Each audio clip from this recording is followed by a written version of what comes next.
Bienvenue dans le deuxième épisode de notre série consacrée aux coulisses de la création. Ce podcast vous est proposé par le journal La Lettre du Musicien en partenariat avec la SACEM.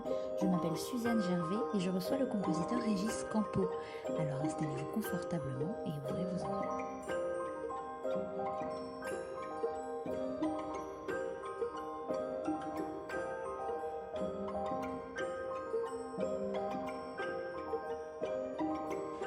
C'est un peu comme un manège musical qui tourne et on pourrait remplacer les chevaux de bois en notes de musique ou en accords et ça tourne sans arrêt. Et on est là à contempler ce petit chose qui tourne. Ça peut être aussi un lien avec l'enfance puisque à l'intérieur on entend parfois des cris d'enfants, mais ça c'est un peu caché, mais qui se mélangent avec des glissando de corps dans l'aigu. Voilà, c'est une pièce un peu mystérieuse pour moi et pourtant elle est ultra simple.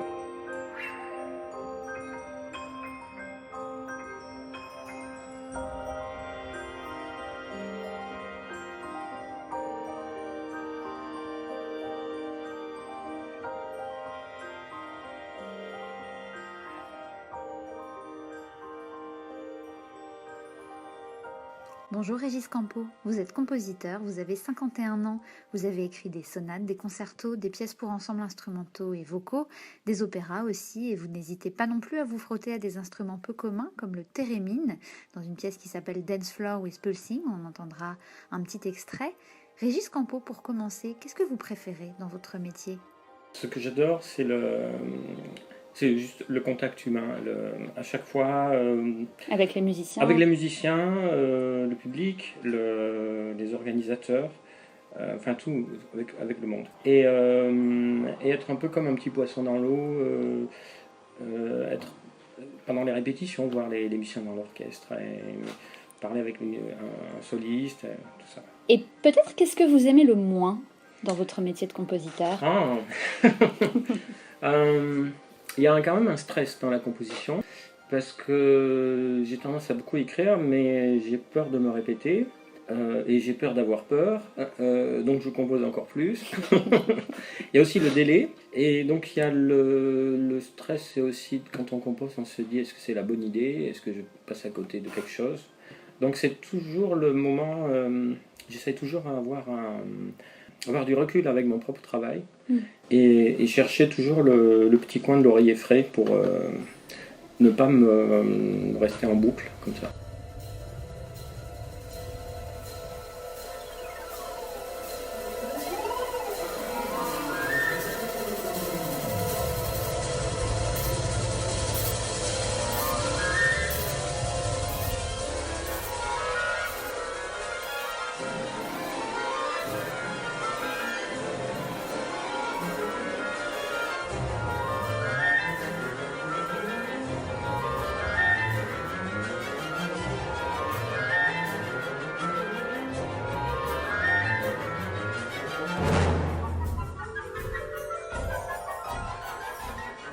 Est-ce que vous diriez que compositeur, c'est un métier solitaire, hein, c'est un cliché qui colle un petit peu à la peau de ce métier ? Mais c'est vrai qu'on est obligé d'être un peu solitaire et d'écrire les musiques. Mais à la fois non, puisque moi je ne suis pas du tout dans une tour d'ivoire. Ou alors tout le monde est dans ma tour d'ivoire. Donc c'est un vacarme chez moi, il y a tout le monde. Il y a tout un orchestre symphonique. Et Régis Campo, quand nous avons discuté pour préparer ce petit entretien, vous m'avez parlé de la création à Bruxelles le 23 novembre de votre 7e quatuor à cordes par le quatuor Tana, et vous m'avez décrit Borderline Activity, c'est le titre de l'œuvre, comme un gros délire avec une bande quasi électro, techno, musique de DJ qui évoquait Daft Punk.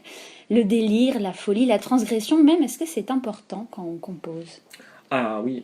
Il y a les compositeurs qui me fascinent, mais de toute époque, c'est ceux qui transgressent un peu et qui font un peu, pas le contraire de ce qu'ils ont fait juste avant, mais un peu tout de même. Mais pas qu'en musique, mais aussi en peinture, ou soit Picasso, ou je sais pas, Fellini. Pieds de nez à l'académie. Oui, voilà, quoi. Exactement. C'est de faire un peu le malin, d'étonner et d'étonner l'étonnement. Ce qui est important, c'est de transgresser en fait les matériaux, les influences, et essayer de provoquer, mais dans le bon sens du terme.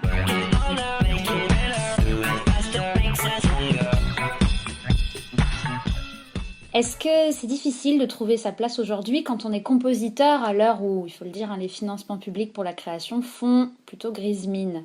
En un mot, est-ce que c'est un métier de plus en plus difficile? Il a toujours été difficile, et aujourd'hui encore plus, je pense. Je crois que c'est absolument normal de se réveiller, de se battre, mais il ne faut pas aussi que le compositeur ait une image anxiogène aussi et toxique. Et il faut qu'il montre qu'il est heureux dans sa propre création, dans sa propre musique. Et c'est pas toujours le cas, il faut bien le dire. Des fois, on voit des compositeurs, je me demande s'ils sont vraiment heureux quand ils ont leur propre création. Tandis que lorsque je vois un écrivain ou un cinéaste, alors un cinéaste c'est encore plus difficile pour lui parce que c'est un travail énorme, il y a un enjeu commercial énorme. Je les vois plus heureux que les compositeurs. Beaucoup de mal à gagner leur vie, mais ils sont passionnés et ils communiquent leur passion. Et est-ce que les compositeurs ont assez de place pour s'exprimer, à votre sens, dans la société, dans la place publique, dans les médias? C'est étonnant que dans les médias, les grands compositeurs d'aujourd'hui ne passent même pas dans les missions culturelles. Il y a par exemple la Grande Librairie, par exemple, c'est une émission formidable pour même un jeune écrivain qui fait son premier roman. Et il a accès à une grande chaîne. Qui est une émission grand public, en plus. Qui est grand public. Et j'aimerais qu'il y ait la même chose avec les compositeurs, et même qu'on invite un compositeur avec un écrivain. Mais je ne sais pas pourquoi, mais en France, l'art musical coince toujours dans les...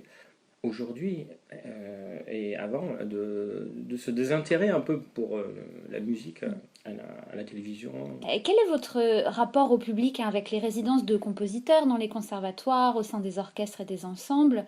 On a l'impression que le public peut avoir peut-être un peu plus qu'avant un accès plus direct aux compositeurs. Qu'est-ce que vous en pensez? Ce qui est génial, c'est lorsqu'un compositeur rencontre des tout jeunes, des collégiens, lycéens, même dans les toutes petites classes, et qui puisse communiquer son art avec les jeunes qui sont très réceptifs à cet âge-là. Et là, cet été, par exemple, c'est la deuxième fois que je reviens à Cambridge, et j'ai des tout petits qui ont de 5 à 10 ans, et ils jouent mes propres pièces. Et j'adore ça, parce que en fait, c'est le public de demain, c'est les musiciens de demain, et j'ai l'impression qu'ils sont extrêmement ouverts et curieux, et là, je suis vraiment optimiste.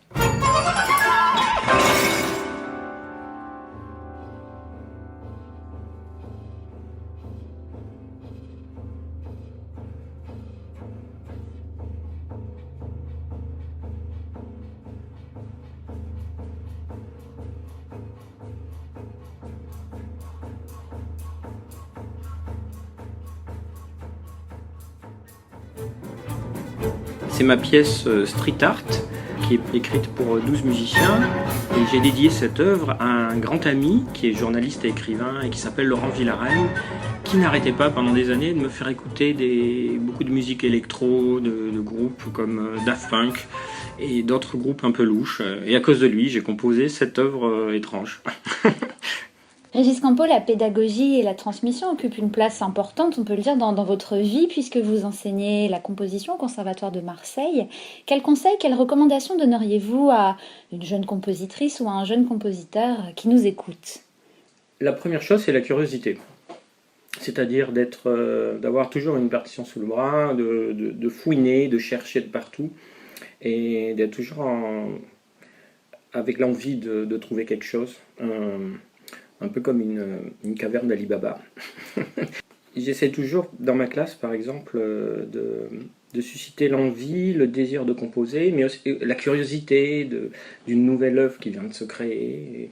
Il faut toujours un peu composer, régulièrement, et puis tout le temps se faire des amis avec les musiciens, avec les professeurs du conservatoire. Avoir un réseau, c'est important. Avoir un réseau, tout le temps... aller au concert, rencontrer des ensembles, amener ses propres partitions, et ça fonctionne à un moment donné. Même aller voir les grands solistes. Composer, est-ce que c'est un acte politique? Est-ce qu'on peut dire ça? Et politique au sens large, au sens vraiment d'engagement? Dans ce sens-là, ce n'est qu'un acte politique. Forcément, c'est dans la société, dans la cité. Le composer, c'est ici et maintenant. C'est pour ses semblables et pour communiquer quelque chose. C'est pas pour se projeter dans 100 ans, peut-être je serai compris dans 100 ans. Enfin, en tout cas, c'est comme ça que je vois les choses.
C'est Lux Aeternam de Giorgi Ligeti pour chœur, une œuvre qui date de 1966, qui a été utilisée dans le film célébrissime 2001, l'Odyssée de l'espace de Stanley Kubrick.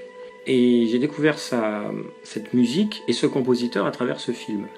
J'avais une vieille cassette audio où il y avait plein de musique, dont Richard Strauss et Johann Strauss, et je découvre Ligeti, et là, coup de foudre total.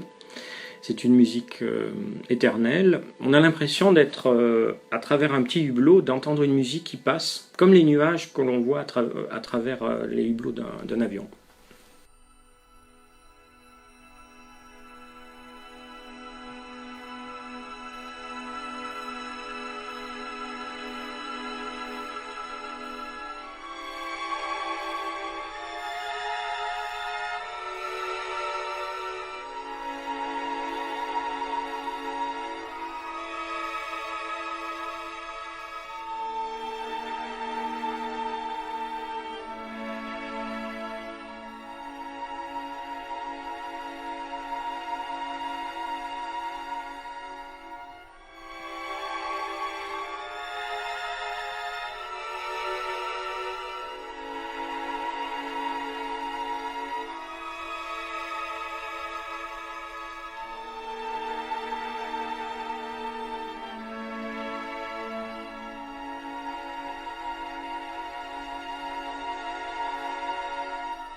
C'est un extrait de Éclair sur l'au-delà d'Olivier Messiaen qui s'appelle Le Christ, lumière du paradis. C'est le dernier mouvement de cette œuvre magnifique. Et j'ai un souvenir très, très émouvant car on avait fait la création française à l'Opéra Bastille. Et tout le monde musical était là. Il y avait mon professeur Gérard Griset, je me souviens très bien. Et j'entends ce grand choral quasiment en la majeure avec 3 triangles qui scintillent pendant toute cette pièce. Et je suis ressorti de l'opéra Bastille avec des sortes de papillons dans le ventre, dans le cœur, dans le cerveau. Et Et j'étais ému parce que c'était la toute dernière page qu'avait écrite Olivier Messiaen.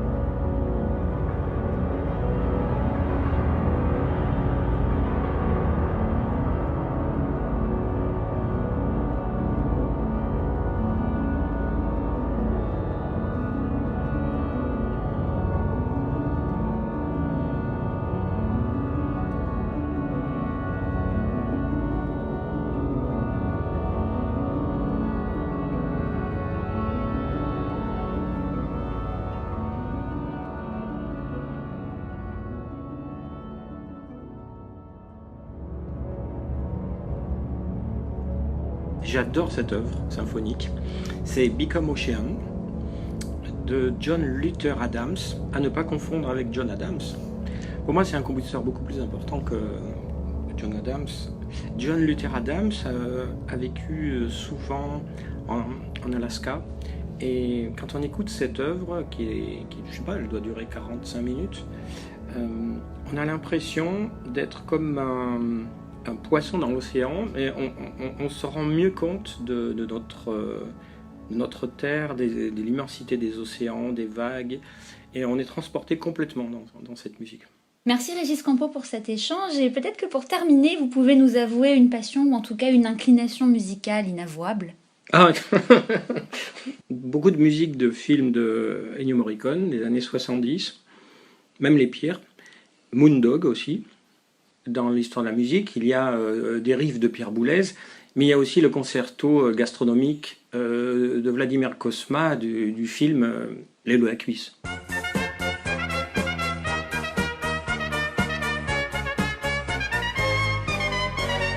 Là, ça suffit, sinon je vais partir en prison, parce que j'ai une autre liste et c'est terrible.